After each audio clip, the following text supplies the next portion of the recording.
Hi everybody, welcome again to another episode of Fish Keeping Jamaica. Welcome to my channel. Today I talk about Maingano Cichlids. I'm talking about getting what I call it, a clan,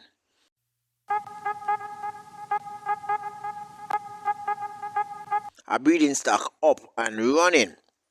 Okay, so there are a bunch of questions that have been asked about Mbuma, right?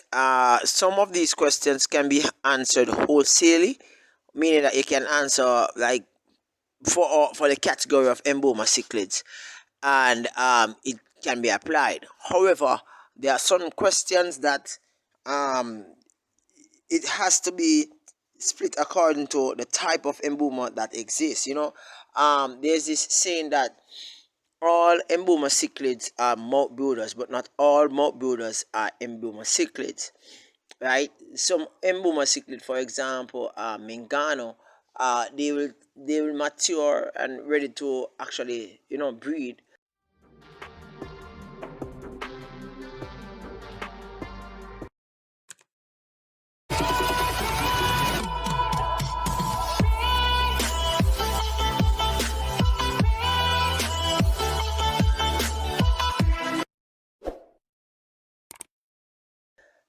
at 8 months, while some it will take a maximum, well, a minimum of 20 months before they actually start to breed. I can't pronounce the word of the ones in which can well requires 20 months want a care before they breed. You'll see it on the screen, right? So uh in talking about manganos in particular, as I said before, you have certain things that you can actually use so as to define, for example, male and female. For example, mangano females have a lighter shade of blue, right? Duller shade of blue comparison to the the male, right? The male is usually dark shade of blue and is normally larger. Now you cannot use this process in actually sexing your demasoni, right? Your demasoni, both the male and the female have um, dark vertical stripes, right? You can tell some Mbuma cichlids, for example, like the Janai, um, Janai Mbuma cichlid, that it's a male or female by virtue of the color.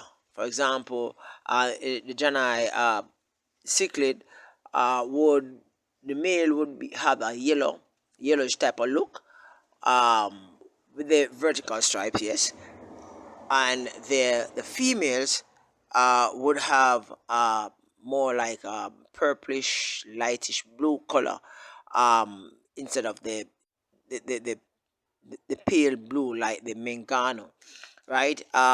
You tell the Demasone male and female by virtue of the X spots. Now, the male would have the X spot, the female would not have the X spot. So you have a whole bunch of rules which actually govern how you actually sex your Mbuma cichlids. Alright, so let's go into the meat of the matter. Now, I am planning to actually start a colony of breeding Mbunas within my system setup, right? As you all know, I have 55-gallon drum cut, which is considered perfect for breeding and keeping Mbuma cichlids, right? So you first and foremost you need at least a 55-gallon size container, whether it be drum, bucket, tub, aquarium, pond, whatever. But 55 with rock work, you're doing a good thing, right? You also need plants, right? Now I have uh, limestone rocks within my system, which kind of um, influence the water pH to be more like alkaline. So regular water change is necessary. For those persons who are wondering why, limestone rock are considered sedimentary rock, and they're very soft. And being in water for a prolonged period of time, it will actually I call it now, the minerals in the rock would actually um, end up into the water itself. Thus, the water will become more alkaline than will be neutral, right? Okay, so a typical Maingano cichlid will tend to start to breed at about 8 months, right? And the ratio of male to female, the typical ratio is 1 male to 3 females. Now, as you can see in the bucket in which I'm showing you from, probably the beginning of the video, right? I have roughly, well, not roughly, I have 5 Maingano, right? These Mainganos are roughly 2.5 months in age, right? 2.5 months. So give or take, they should breed about late spring next year, right? The ratio is not bad.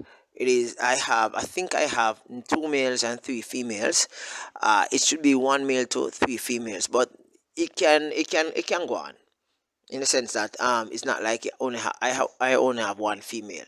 Now there's a problem for persons like myself who likes to keep and breed fish, and that problem is you can't really get them the females to purchase. You'll get males looking really beautiful, but the females are not really there. I know for some breeders in Jamaica, what they tend to do, they tend to sell the males and keep the females. Not necessarily for manganos, but for other fish species, right? Because they want to be the only persons who are actually breeding these species. But as far as some fish is concerned, I did a video on this a few months ago. The temperature of the aquarium space can determine the ratio of males to females that is actually being born within a brood, within a brood, or within a litter, or within, yeah, it's not a dog, but you get what I'm saying. A bunch of fries, right? So it depends on the temperature. I know where I live, the temperature is practically the same all year round. I have rainy season, yeah, but practically the temperature doesn't vary much, plus or minus 3 4 tops, right? And I find that we mostly, well, I per se mostly get male manganos than females. And so in an effort to ensure that my stock of females are always within my space, right? What I've done is to actually keep the females and actually sell the males. Use the females as breeders. Use the females as breeders, and whenever I've actually bred them out of the, as I shared with you before, up to the 6th generation, then I would sell them, right? But you would not find me actually selling female manganos that is like the same size as the male manganos, because it's just a business thing, right? You want to ensure that you have stock, right? Better you have some than you have none at all, right? So I might sell off all my manganos. So far I have roughly about 2,000 within my system right now, right? And I'm expecting some fries in about 2 or 3 weeks. So with all that expectation, I will have a bunch of juveniles, say late next year spring, right? So I could sell some of the males, but the females I would keep for probably another year and a half, breed those, and then I would actually sell them to the pet shop as time progresses. Now, there's a few takeaways from this video share that I need for you to understand, right? Is that manganos, as I said before, they are aggressive, right? And it is recommended that you have more than 1 females per male, right? So if you have two females and you have one male, perfect, right? Because what will happen is that the male will want to chase the female, and you don't want the male to be chasing the female when the female is carrying, like, having eggs in the mouth and stressing it. It's stressed already because it's not consuming any food, plus it's being chased.